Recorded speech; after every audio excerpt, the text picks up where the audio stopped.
Hello, everyone, and welcome back to another edition of Right Wing Vegan. We are here in the palatial estates in sunny and sweltering Ohio.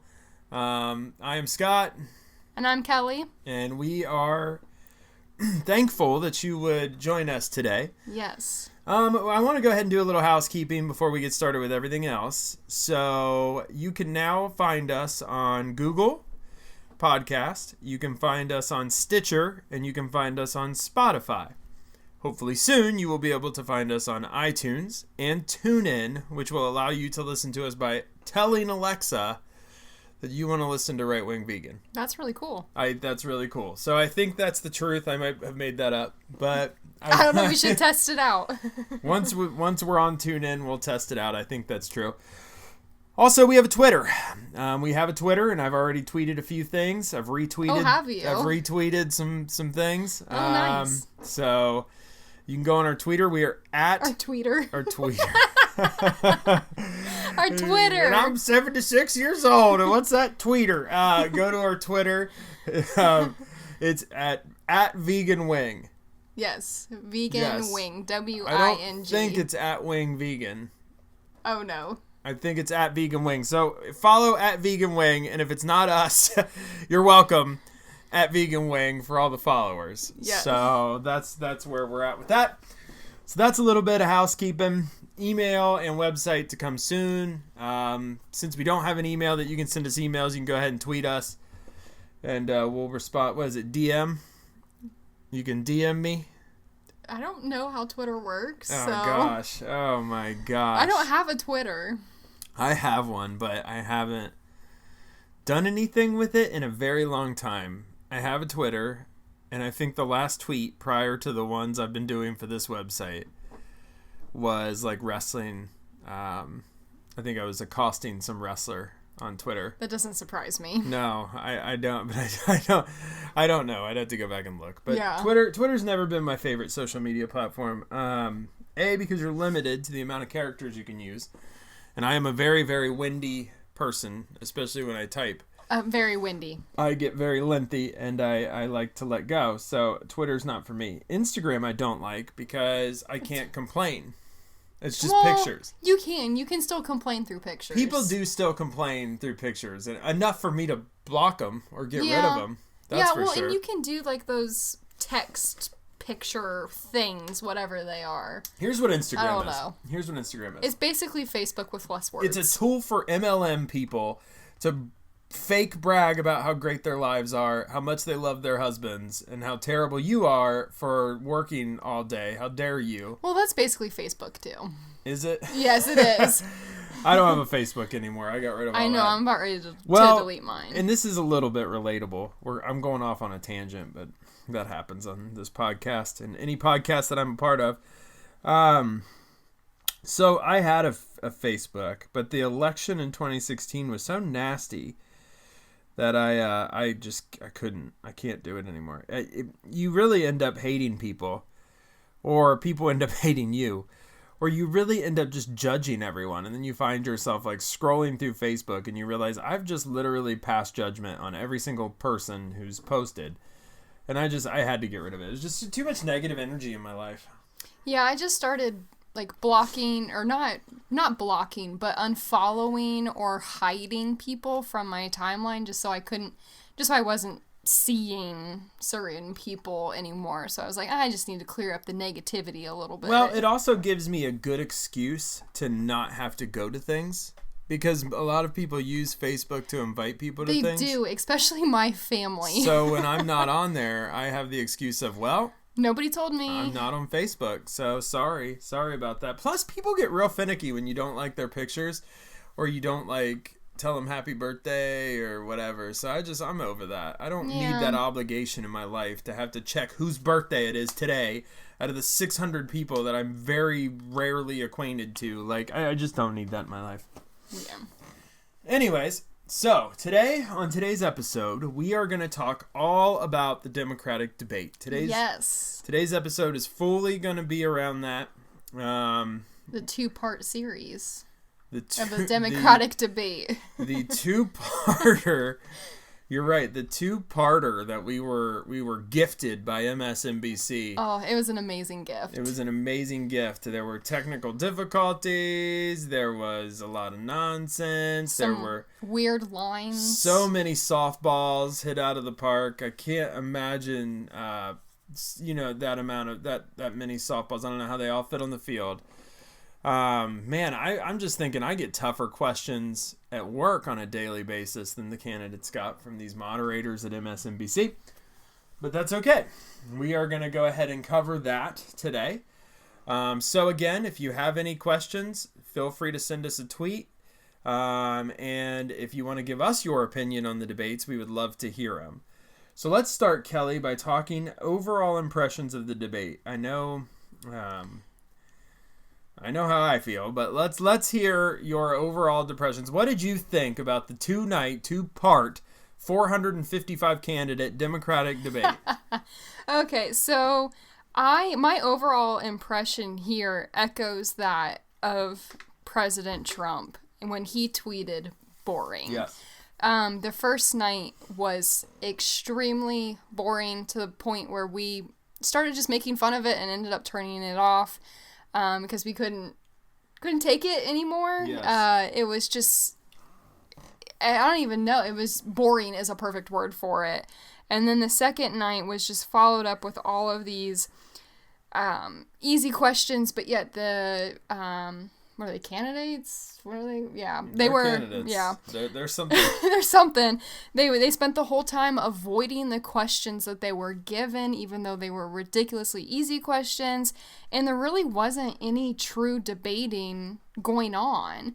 I just felt like it was one person was answering a question, and then all 20 of them were trying to throw in their 2 cents. It wasn't like a true back and forth debate like you traditionally see. So, that and the fact that it seems like the majority of it was conducted in Spanish, without subtitles, so I don't really know what they were saying. So I guess really that was my overall takeaways. I agree with a lot of what you said. The first night was absolutely boring. The jobber night of the debate. And you really only had out of those candidates on that first night, really Elizabeth Warren was there. She was there, but it was just incredibly boring and incredibly just like, Bill de Blasio was too, that nut job. So you had those two, and just a field of just no chance. There's people you've never heard of. There's just so many candidates, and what's funny is it's evidently clear that the Democratic Party is torn. There's 2 sides of this party, okay? There's the moderate side, which is still left-leaning, but less crazy. not as just completely out there. And then you have the loony side, the loony left. This is the side that just my goodness, okay? The amount of just borderline absolutely borderline insanity is what it is. It's really out of this world. It really is. And here's the craziest part. I don't know what's crazier. To actually think that you can accomplish any of what they say they're going to accomplish, or to just I don't even now. I lost my train of thought. Oh no, it was that because bad. It was that bad. That crazy. It was that crazy. But I think that to insinuate that I'm gonna go out there and I'm gonna say all this stuff, and it's gonna be just crazy outlandish stuff that'll never come true, that'll never happen, and the people agree with me. The people actually want these things. That's insane. Incredibly incompetent, incredibly insane. And I get, we're going to get into the craziest moments, okay? We're going to cover that. But I think a lot of it is just they're pandering to the left because this is a primary. And in a primary, you pander to your base. You really want to grip your base there, your audience. And they know that the money and the left has completely taken a hold of their party, and that's who they have to pander to. So it doesn't matter if what they say is really what they believe or really what they think they can accomplish. None of that matters. It's just come out, say the craziest things that you can say, and when it comes time for the general debate, you'll just forget you ever said that. Or you'll say, no, you're taking what I said the wrong way or out of context or whatever. Yeah. Because we're not going to see these candidates stay this far left during the general election. You think? We can't. You really think that they're going to change their Yes. whole MO here Yes. during a general election? Yes, because these people they're not free thinkers. They think whatever this is going to be hard to say because they think whatever they think. They are going to support policies that they think are going to get them votes. Yeah. It's all a game to these people. They don't really no human being that is sane walking around on Earth can actually think these things that they say out loud. So you're talking about saying the most outlandish Yes. things so that they can get into the primaries, past that, and then get onto the general election. Yes, because you have a lot of carbon copy people up there right now. So they have to pull themselves out of the field, make themselves stand Well, out. did you not get the impression that it just got crazier and crazier as each one of them talked? Oh, it They did. were almost trying to one up each other. Yeah, they were, with increasingly crazy ideas. Because, I'm sitting here and I'm looking at my notes and I'm thinking, okay, I have the craziest moments from the debate written out, okay? And there's one on here that I have, and I don't have it as the craziest one, but I'm starting to think it is. What one was that? Well, we'll talk about it in a Okay. minute. I don't want to spoil that. Here's the other thing I want to talk about. So I talked about how the party was divided. Very. Joe Biden being pretty much the flag bearer on the moderate side. Mm-hmm. Okay. And then on the other side, you could take your pick of which loony liberal you want to put as your flag bearer. Yeah, I don't even know which one that would be. Well, in 2016, it was clearly Bernie Sanders. Well, yeah. But he's brought along all of his little friends, all of his Looney Tunes. He has. They're all Daffy the and same. Porky and all of them are coming out, and they're all there. And now, Bernie just feels like a member of the pack, doesn't he? Yeah, there's not a device or a line drawn in the sand in between Bernie and his crazy ideas and everybody else like there was in 2016. They're all right there with Bernie, and instead you have Joe off over here by himself instead. It's just kind of the opposite of what it was in 2016. Man, even Joe himself is like having to embrace some of these crazy ideas. I'm not saying Joe isn't of that ilk, but he's definitely not as far of that ilk as someone like Bernie Sanders or Kamala Harris or... And you could just kind of tell by his facial expressions, too, that he was just like, what is happening right now? Yeah, I mean, he's in a very interesting position because he's clearly the front... In my opinion, he's clearly the front runner. Yeah, I'd say so. He's clearly the individual that the Democrats want or should want. If I'm the old guard of the party, I'm crossing my fingers and praying that Joe Biden, to whatever God they don't believe in, I'm praying that Joe Biden to the earth or whatever, that Joe Biden gets the nomination because Joe Biden is the only person who stands any chance of beating Trump, I think, right now. Yeah, I agree. In 2020. He just does. And, Joe can easily pivot. Joe's in a position where he can easily pivot back to the middle. He can easily go from winning the nomination and then pivoting right back to the middle for the general election. And he can pick one of these loons as his vice president to keep that side happy. Yeah, that's true. And then he can combat Trump. And regardless of what I think of Joe Biden and what other people think of Joe Biden, a lot of the American people, particularly your blue-collar Democrats, those old Democrats that the party seems to forget exist. Mm-hmm. And I don't know why never mind. But I was going to say, I don't know why these people still support this party. I guess it's because their union tells them they have to. But probably. That makes no sense to me. I mean, I don't know how these people aren't disenfranchised at this point by this party. I don't know how they feel like... Because there's no way okay, your uncle who works in a factory, all right, with, his other union pals, and they vote left because that's what their union tells them they have to do, or whatever. There's no way that these guys hear these stances on immigration and guns. There's no way these guys are going, yeah.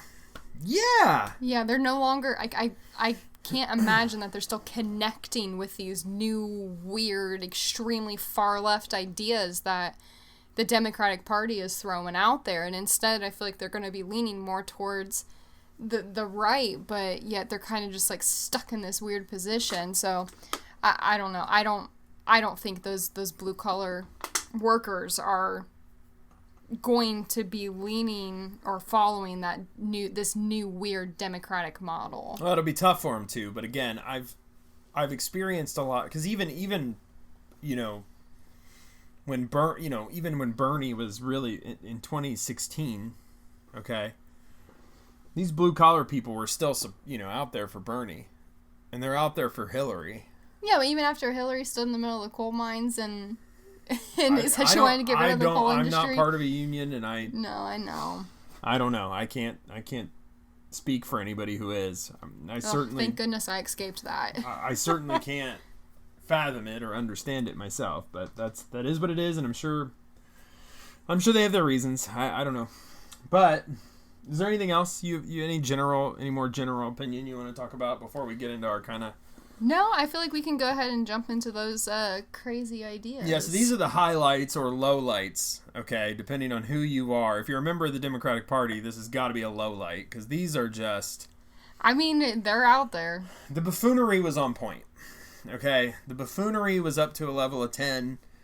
The clown car had opened its doors. All the clowns got out. They all stood there. And some of the things that were said, some of the proposals that are being positioned here, that are being sold to the American people, are so ridiculous that I don't know how you can even finish the statement before it comes out of your mouth.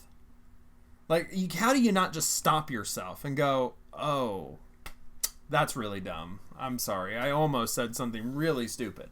Yeah. And we'll do probably a full episode on socialism, because that is clearly where this party is headed. And they want to paint the word socialism in a positive light. They call it democratic socialism, which Bernie Sanders swears there's a difference between democratic socialism and normal socialism. But show me. You show me that difference. Yeah. Also, show me a socialist country that's successful. But we'll look into that. We'll probably, I'm sure by the time the election rolls around, we'll definitely be doing an episode on socialism versus capitalism and democracy and things of that nature. We'll just compare it. But let's start. Okay, let's start. You want to go ahead, hit us with your first crazy, out there, ludicrous moment from the debate. My favorite moment from this came from Andrew Yang. I think it's Yang. You're already getting his name I'm wrong. sorry, I think it's Yang. Well, and It is Yang. It is Yang. He comes out there with no tie on. No tie, Andrew. No tie. Later claiming that his mic wasn't on. So he's known for the no tie. Oh, is he really? Yeah, he's a big no tie guy. Oh, why? And he doesn't even button the top button. Just nothing. Just. To be fair, I don't either button the top button if you have a or tie wear a tie. on. Oh, yeah, that's true. But you're also not Running for out president there. of the United States? Yes. I am not. I can confirm that. But he came out there with this thing called a freedom dividend. Okay? And what this does, it's giving every American adult $1,000 a month. So if you're a family of 3, if you got a mom, a dad, and an 18-year-old kid living at home who's going to college, that family is getting $3,000 per month, okay? But the way that he's going to be paying for this is by adding new taxes. More taxes called the value-added tax to then pay for this $1,000 a month, which makes no sense to me because you're going to be paying $1,000 in taxes just to get it right back. It doesn't make any sense to me. Yeah, basically what he's saying is, I'm gonna take this 1,000 now, but don't worry. I'm gonna give it back to you. Don't worry, I'm just borrowing this. I'm gonna give it right back. But then the other thing that doesn't make sense to me is, granted, while they're going to be paying more in taxes, if something like this does work, and say you're a family of 2, you get $1,000 per month per person. That's an additional $26,000 in income in a year. Okay? Wow. So then if you have both of you are making 40,000. Okay, that puts you at 80 plus this 26. You're above that $100,000 threshold that many of these Democratic candidates are saying is a sign of wealth, and therefore they want to tax you even more. Interesting. So it makes no sense to put more money, like to add this value-added tax, because then you're bumping your family income up even higher, thus creating more taxes. You want to be taxed even more. Well, it's like Bill de Blasio said, the money's in the wrong hands, right? The money's in the wrong hands. Basically, we're going to give the money to the poor. We're going to take the money from the people who work hard for it. Yeah. So those are the wrong hands. The people who want to contribute to the economy, who work hard, who provide us with jobs, who provide us with medical insurance. Yep. These are the wrong hands. We need to give it to the people who don't work, who don't contribute anything to society, who choose, because that's what it is, choose in many cases, not to contribute to society. Those are the right hands. Clearly, our mistake. Sorry, Bill. This is the good hands to have the money in. Yeah. Take my $1,000 that I could spend on the economy and give it to somebody who's going to throw it away. It is interesting, and I gotta say, what he's doing is, it's all about buzz. It's a buzz phrase, right? What people take away from that is, this guy wants to give me $1,000 extra. $1,000 a month. Yeah, this guy wants to give me and my kid, my adult children, which. Well, every adult in the household is what he said. Yeah. So if you've got 3 kids who are off in college and they're still living at home, you're getting $5,000. Well, there you go. And that's what people take away from that. Yeah. Right? He's hoping people don't think about that value-added tax or whatever. He just wants people to hear the $1,000. Yeah, so instead of paying like a 12% tax, you're going to be paying a 30% tax on your paycheck to make up for this, or even more. Now you're above $100,000. Now you're rich. Now you get taxed even more. That's right. And forget that student loan debt forgiveness. Yeah, because you're not going to qualify for it. You make over $100,000 now. Yeah. So sorry about your luck. Yeah, I forget which candidate was that brought that up, but they wanted to do student loan. Didn't they all bring that up? Yeah. Student loan forgiveness for anyone who makes less than $100K. So you add this value-added tax, and you're right up there. You don't qualify. Here's the thing, okay? I don't know how many of our listeners are in a family. This is the important part, that make over $100,000. Because it's not individually if you make over $100,000. Yeah, a family. It's if you are in a household that brings in over $100,000. I don't know how many of you that do that, but I got to tell you, that is not wealthy. No. And not in my definition of wealthy. Okay, that is middle of the line, middle of the road income, in my opinion. Now, maybe I'm coming off as an elitist by saying this. It just seems difficult that you wouldn't be making. It doesn't seem difficult. Well, there are many families out there. The yes, there median are. is well under that. But I also think that $100,000 in a family of 4, let's say you have 4 working adults, okay, your children are of college age, they live in your house. You know, I guess I'm making a lot of assumptions here, but you know, $100,000, it's really not that much money. No. It sounds like it, but it's really not. You divide that amongst 4 people. Right, and then after the government takes their large share, it's really not that much money. No. So, I don't know about that. I don't know about that number, that threshold. I don't know about Yang's chances, but the $1,000, I mean, listen. I mean, he came out swinging. He came out with his best pitch there to try and sway people to vote for him, to give him money. He's a tech guy, too, I think. So, he's young, and he's a tech guy, and he's got his cool no-tie look going on, and you know, maybe we'll see him. We'll get a few more statements in a couple of future debates from this guy.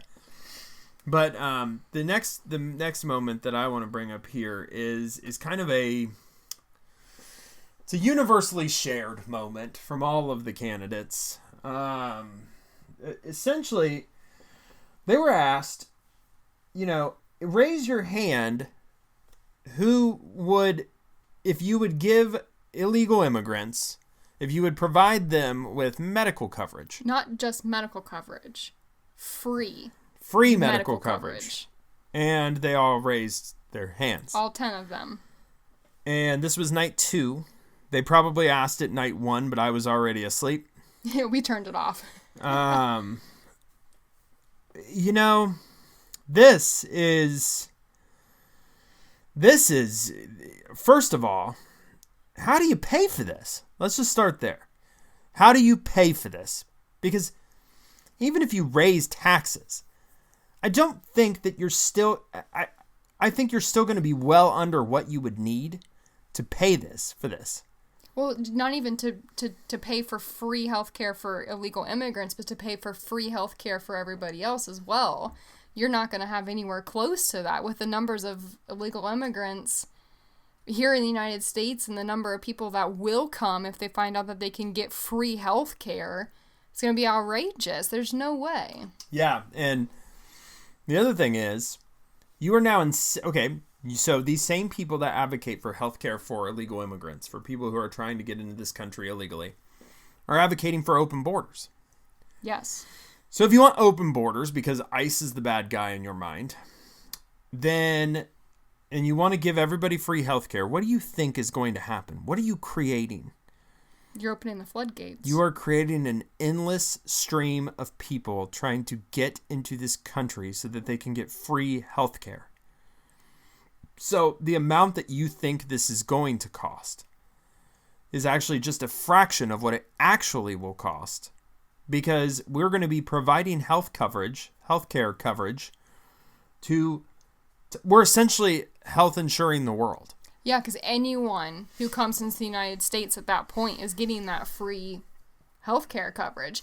And not only that, but the amount of resources and that are going to be impacted by this, because there's only so many doctors out there, and with the current health system the way it is, you're waiting weeks, months at a time just to get in for a normal primary care visit.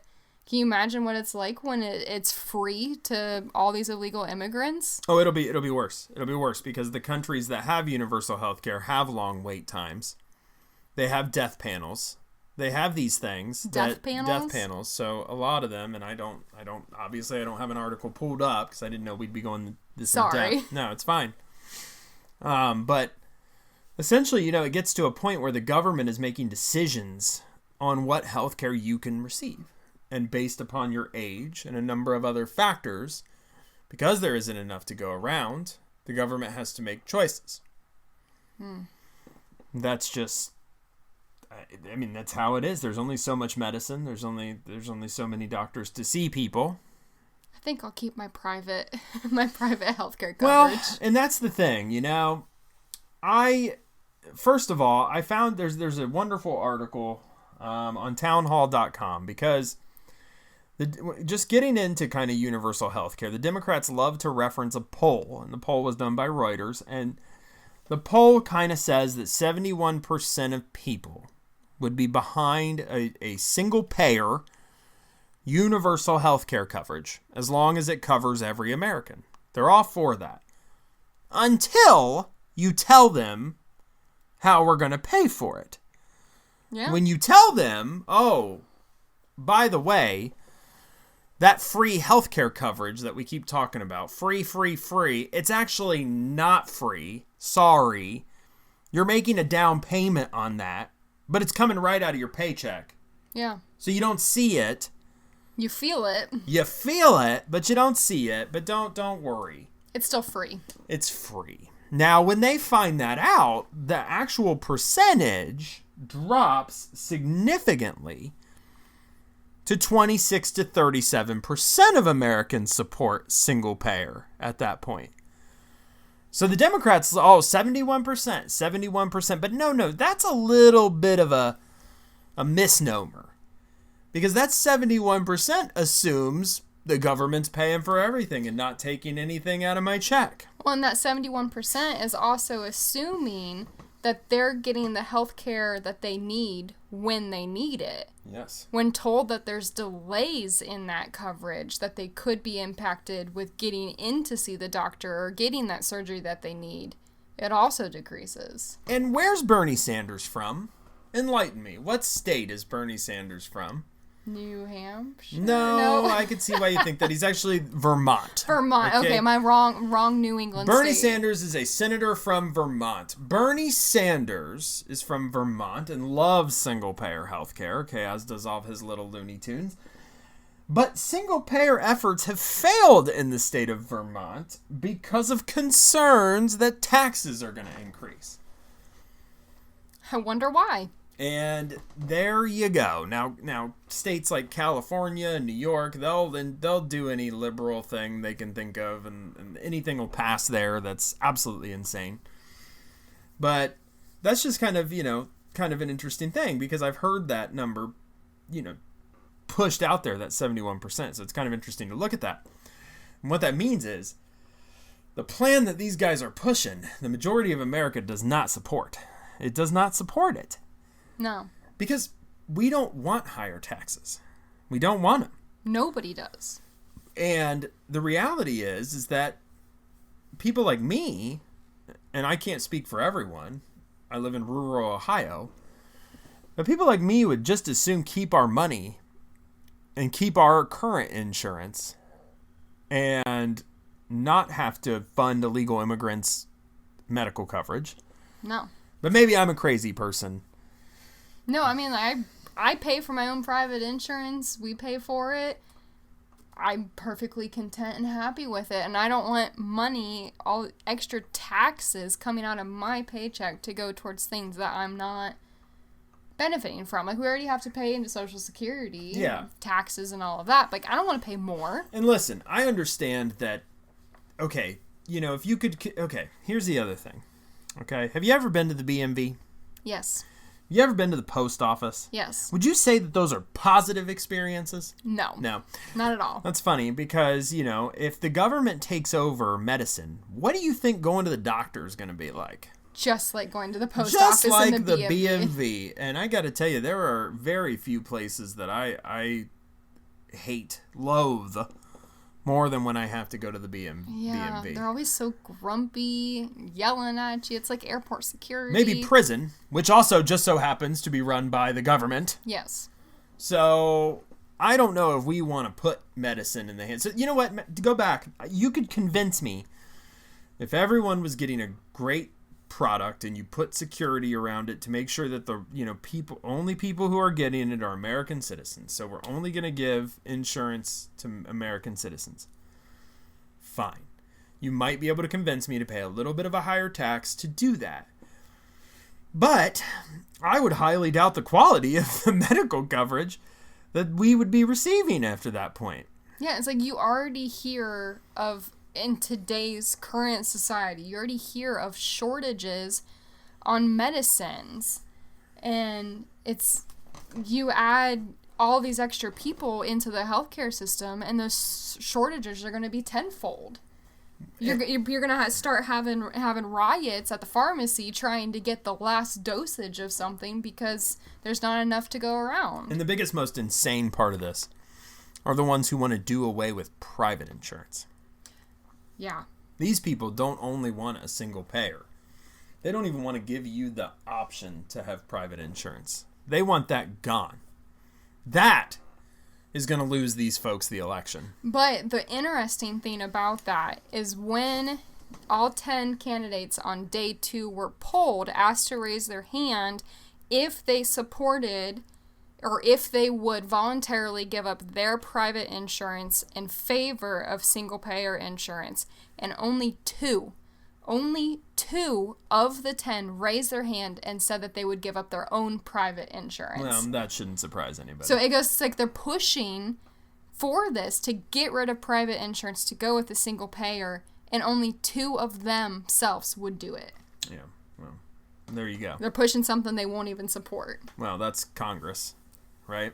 So let's go ahead. Hit me with another one. What was another crazy moment from the debates? Let's see here. So I had... Oh, so kind of in line with the open borders thing, I also had it written down here that no longer do they want to make it a criminal offense to come to the United States illegally. Yeah, they want to decriminalize the border. They want to secure the border. They want open borders. Yeah, and I feel like making it no longer a criminal offense is just enticing people even more to just come on over. Some of them went even far as to not even addressing human trafficking. Which is a huge issue. It's an absolutely huge issue. One that obviously a lot of these candidates don't understand. And there were a few of them who did come out and mention it. But drug smuggling and human trafficking, you decriminalize the border. You take that stopgap, that stop away. You're just letting this flow in. It's going to get so much worse. It just is. Yeah. No penalties, free health care. Let's go. And a lot of them say, well, there are already laws in place to deal with human trafficking. Well, let me tell you, those laws are very loose. They're very loose, and they're not strict enough. And it's already a problem with the laws that are in place now. So imagine if you take that away. I mean, my oh my. Even greater issue. So I think every American who's listening to this podcast is going to tell you that open borders is probably not a good solution, Not at all. So I want to give a special shout out to Bill de Blasio, who's a real buffoon. And anyone who's ever lived in New York probably knows that. I probably don't have to tell you that. This man is a freaking nightmare, okay? But this, he said a lot of outlandish stuff. What was your most outlandish thing that he said? His 70% tax on the wealthy.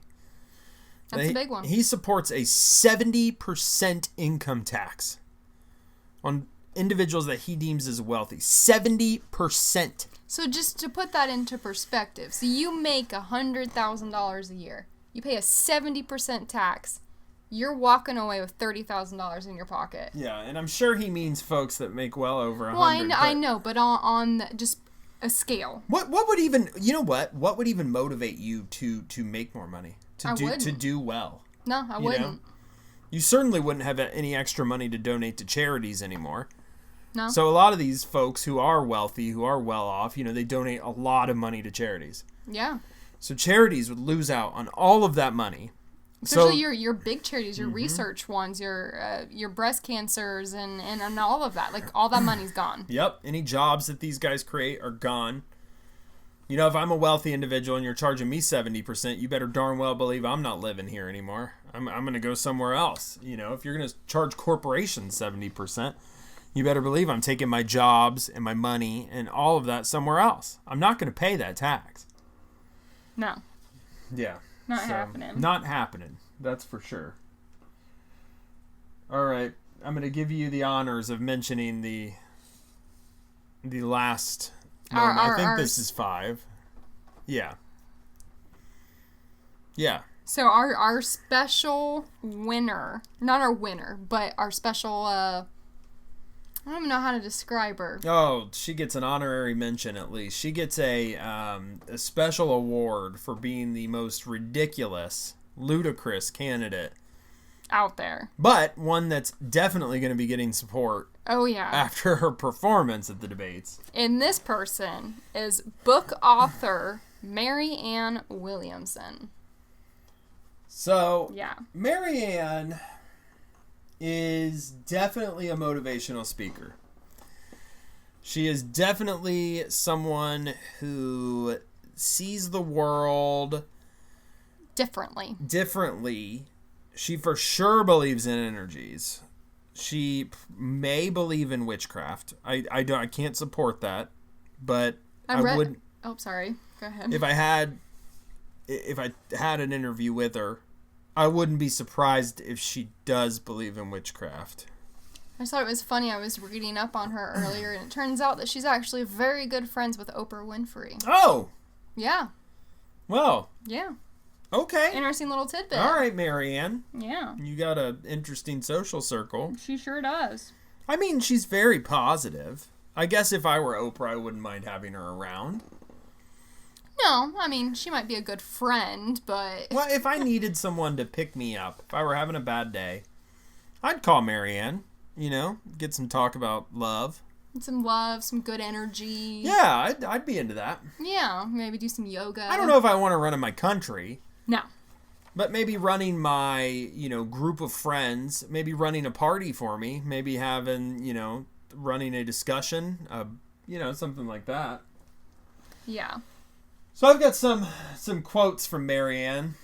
Let me see here. These are some of the things that she said, which again, maybe if you're at a yoga studio or a Starbucks, these aren't going to seem too outlandish. But on stage, during a presidential debate, they certainly come off as a little weird. Oh, yeah. There is one thing I do kind of agree with her on, so maybe I'm a bit of a loon too. But she said, we've got to get deeper than these superficial fixes. If you think we're going to beat Donald Trump just by having all these plans, you got another thing coming. So don't plan anything. We don't need plans. What are all these plans? We're never going to beat Trump if we have a plan. That's for sure. Doesn't make any sense. No, we need slogans. Like Make America Great Again. Which was a great slogan, by the way. Do you have any you want to read, or do you want me to keep going?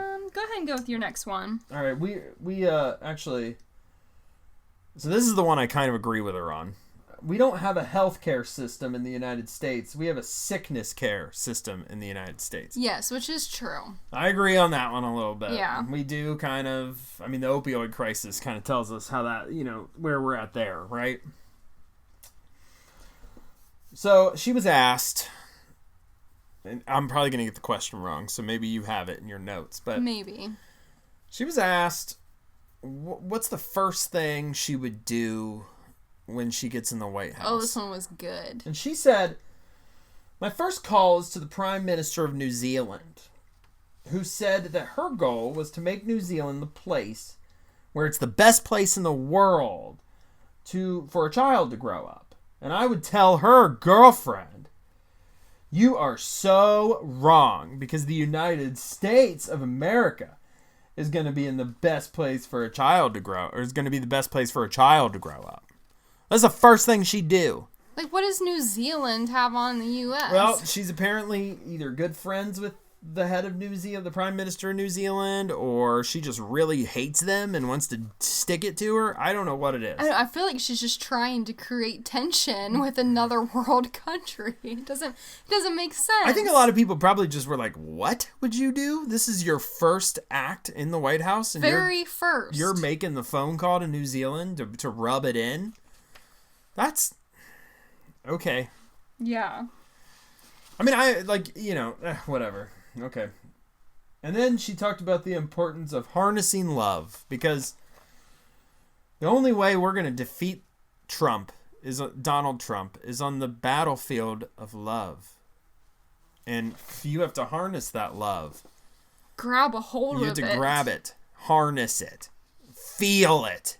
And then you have to shoot that love out at Donald, and that's the only way they can win. Wait, is that like shooting love? Is that like one of the little water guns that shoots out bubbles or whatever? Just shoot them with bubbles? I don't want to know. With rainbows? I don't want to know what shooting love is, so I'd rather not. Yeah, love will win. Love will win. Oh, yeah. Love will take care of all of the wars. I know that my love for this country certainly dictates who I'm going to be voting for in 2020. Yeah. So now's our time. Now's the big time to disclose who, Kelly, you think won and who you think was the biggest loser in this debate. Who's the biggest winner and who's the biggest loser? Well, the biggest winner, in my opinion, coming out of this debate was President Trump. Absolutely. That was my winner. After watching these debates, it just makes me love him even more, and certainly reaffirms my decision to stay conservative, stay to the right, because I have no idea what's going on in leftist land. But if I did have to pick a Democratic candidate who I think might have won the election, or not the election, but I know, let's not go that far, but who might have won this debate, I would have to say that would be Kamala Harris. I felt like she did a good job controlling the stage. She seemed to answer the questions when they were directed to her and to not, like, go clear off in left field with answering them. She kind of stayed focused, but she also kind of did the motherly thing, and she kept people in line. She had that really nice line she threw out there about the food fight, but we know she had that ready to go. It was just waiting to use it. The American people want to see how we're going to put food on their table, not see a food fight. I think it was the other way around, but yeah. Something like that, yeah. So, I mean, she definitely seemed kind of like the adult in the room, especially with her behavior compared to everybody else's. But, I mean, I would say Kamala.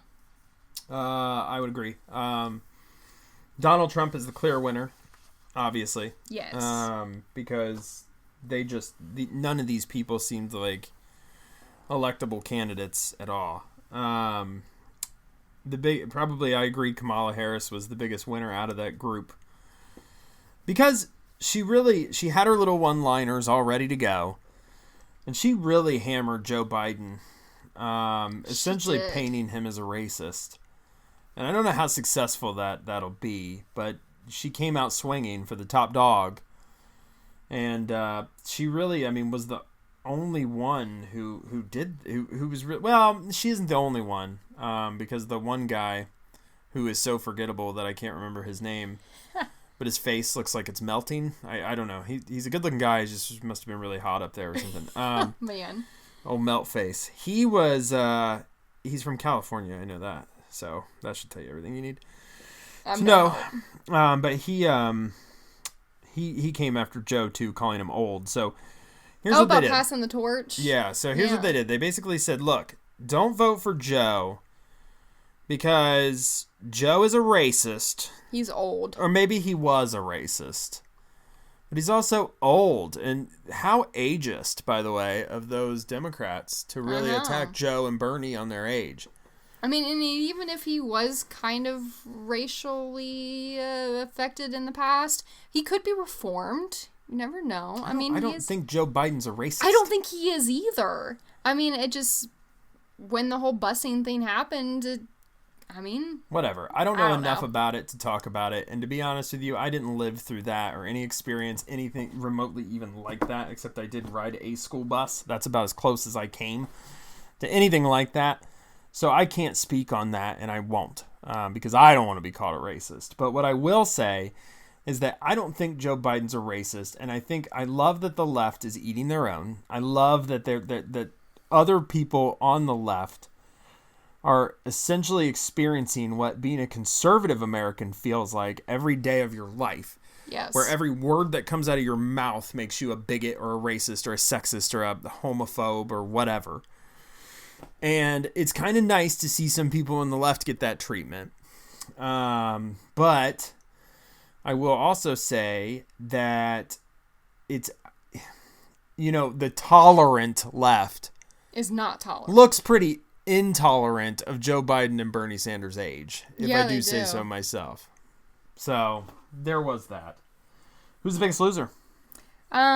Biggest loser, unfortunately for him, I'm going to say is Joe Biden, because to me, he was asleep the whole time. I actually forgot he was there.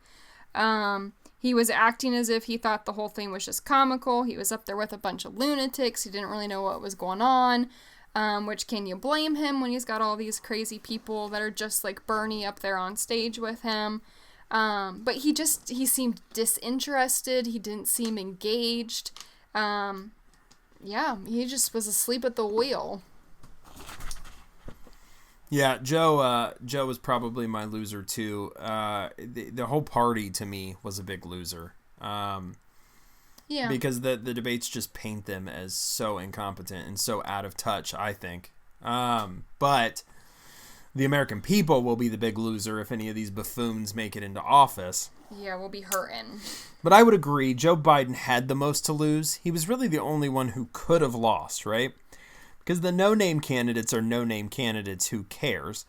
There are some people who are kind of on the fringe of being one of those no-chance candidates. But they kind of stayed on the fringe. Really, Kamala Harris was the only one who kind of lifted herself up above that. But your Warrens, your Bernies, your, whatever. They're in the race anyways. So, Joe Biden has to be the biggest loser because he didn't really have a wow moment. He was attacked from all angles.